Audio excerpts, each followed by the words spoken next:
France, Yvette Horner, reine de l'accordéon et des bals populaires, est morte. La reine de l'accordéon Yvette Horner, en 1987.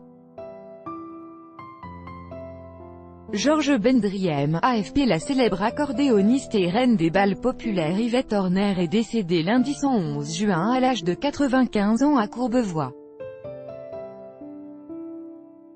Elle n'était pas malade, elle est morte des suites d'une vie bien remplie, a commenté son agent Jean-Pierre Brun. Yvette Horner, qui aurait eu 96 ans le 22 septembre, avait commencé sa carrière en 1947. Née à Tarbes, Hautes-Pyrénées, le 22 septembre 1922, elle étudie le piano avant d'être mise à l'accordéon par sa mère.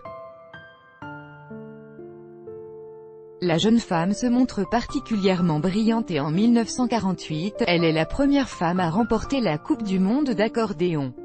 3 ans plus tard, Yvette Horner forme son orchestre et commence ses premières tournées. Elle devient populaire grâce au Tour de France dont elle est la mascotte.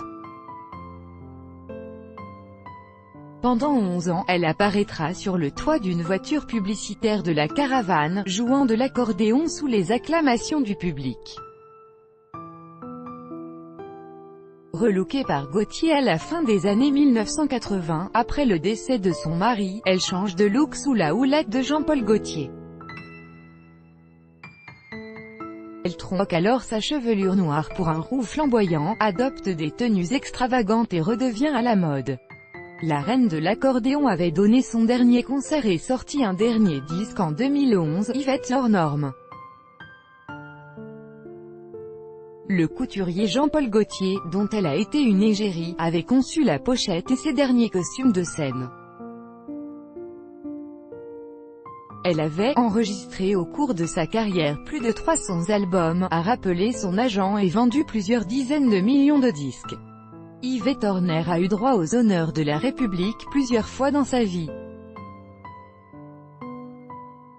François Mitterrand l'avait fait chevalier de Légion d'honneur. Puis sous Jacques Chirac, elle est élevée au rang d'officier et sous Nicolas Sarkozy, de commandeur, avec AFP.